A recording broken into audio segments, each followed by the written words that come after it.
Hello, I'm Christian Peter, president of Dark Horse Commercial. And thank you so much for tuning in for yet another episode of The Ultimate Guide for Miami Warehouse Owners: How to Sell for Top Dollar Fast. Today, we're going to be talking about closing without surprises. Now, you've brought your property to market, you've done everything necessary, you've priced it properly, you got a multiple bids coming in. You created that auction mentality. You got a bidding war going on. You took the best, highest probability offer, and so here you are under contract. Now, a lot of people think that when a property goes under contract, that's the finish line. I'm here to tell you that's just when the race is starting, because it doesn't matter what you did before. If things don't go smoothly during the closing process, you got to start all over again from the beginning. So let's talk about how we can make that process as smooth as possible to give you the highest probability chance of getting the property closed. Because it's definitely a misconception that once you get it under contract that it's as good as done. There's many things can happen during a closing, and we'll get into how to avoid those. So let's talk about it. Title, lien searches, and municipal liens. Now, most buyers will request that you fill in the contract that the property will be delivered with a title that's free and clear of any liens, that it has no encumbrances and so forth. And that's totally fair. You don't want the next person to have issues. So what's going to happen is when you put a property under contract, it's going to go through they're going to look to buy title insurance, in which case they're going to need to have a title search, and they're going to be able to find any sort of defects in the title, any liens that might be. Maybe it's a municipal lien for utilities. Maybe it's a mechanics lien. Heaven forbid you had some disagreement with a contractor, whatever that might be. If you know of anything, right? Even if you're not planning on selling this year, next year, what have you, get it done ASAP. You know why? You'll thank yourself in the future. I always say, do the things today that your future self will thank you for. Why? Because sooner or later you're going to need to clean it up. Sooner or later you're going to need to get it done before you transfer it to the next party. So anything that you know of. Obviously, there could be things that creep up that you had no idea about. They sent you a letter, you didn't get it. That's fine. But if you can avoid all the knowable things, all the things that you're already aware of. Let's talk about how to handle estoppels and tenant cooperation. So, an estoppel certificate. Now, when you're selling an income producing property, you're going to present the buyer with rent rolls. And they might say unit A pays 2,000 a month, unit B pays 3,000 a month, et cetera, et cetera, et cetera. But the buyer doesn't know how to corroborate that, So the only way of them understanding completely whether or not what they're buying is what they think they're buying is through estoppel certificates. And basically, it's just nothing more than a certificate. And forgive me if you're already aware of this, but it's just nothing more than a certificate that says I reside in or I rent unit XYZ. I pay XYZ in rent, and I pay XYZ in deposits the landlord is holding.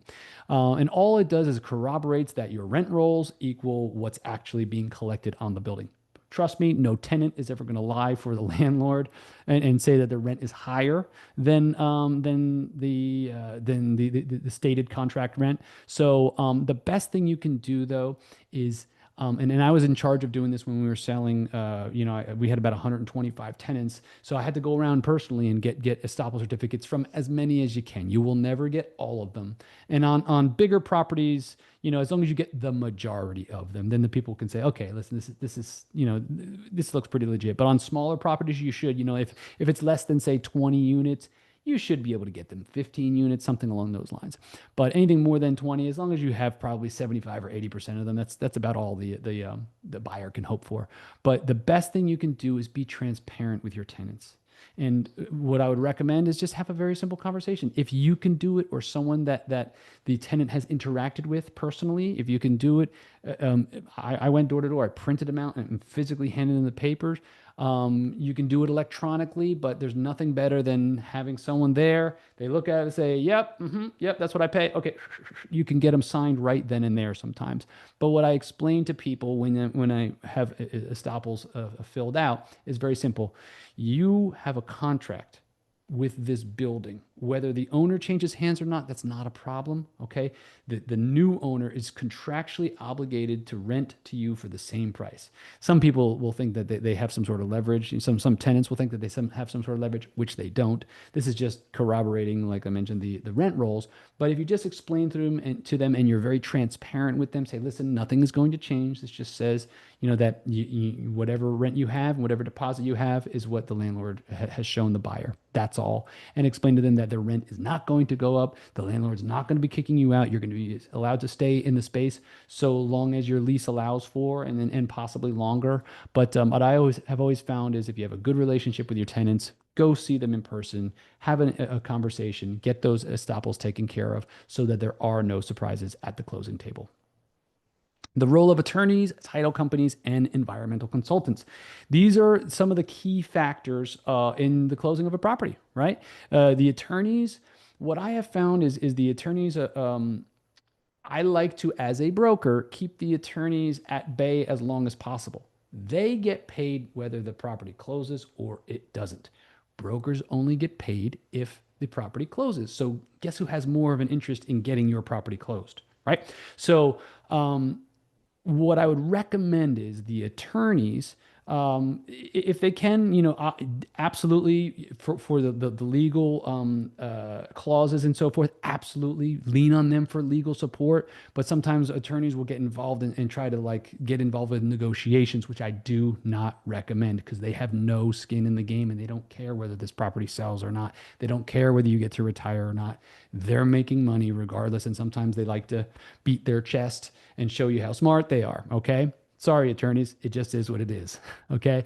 Title companies are the ones that go through, look and do a title search and make sure that the title doesn't have any defects. And if they do have defects, what the stipulations are. And then they'll issue, once everything has been cleaned up, they'll issue a title insurance policy to the buyer so that if anything were to come back, they would be responsible for any issues. So what they'll do is they're there to show you, hey, listen, this is your report card. These are the things you have to clean up and so forth so that you can sell it with a clean title to the next person, and we will insure it so long as you cure these defects. And environmental consultants, these folks are there to make sure that when and they're typically hired by the buyers, but they're there to make sure that the property doesn't have any defects that need to be cured. If it's a phase one and it comes back clean, great. If it's a phase two, maybe there might be some things that you might need to take a look at. Or find a buyer that isn't as concerned with the environmental implications. Post-closing tax and 1031 planning. Okay, for people that have owned properties 20, 30, 40 years and they have seen a big wave of appreciation, they're likely to have a large tax implication at closing. It's unavoidable, right? The only two things that are sure in this world are taxes and death, right?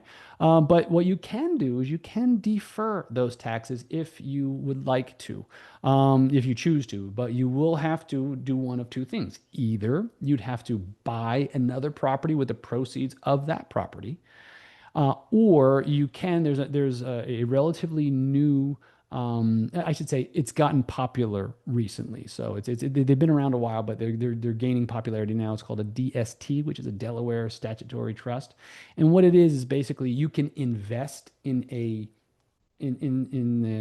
for lack of a better term, a share of or a proportional share of an investment, and it's held for X amount of years, 5 to 7 years is maybe even 10 is a typical hold period.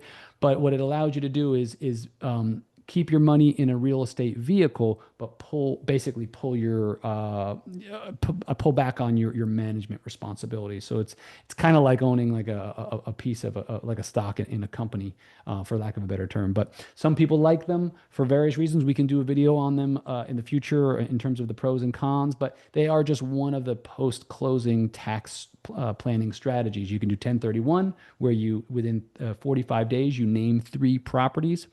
and you have 6 months to close on one, two, or all three of those properties, therefore deferring all of your capital gains tax, or you can put your money into a DST and then avoid the taxes. But again, those do have pros and cons. In fact, we'll do a future video on that. I think that'd be a great idea to understand what's going to work best for your situation. But and then some people are just going to want to, sell, take the tax hit and be done and retire or just put their money into other things. That's also fine too.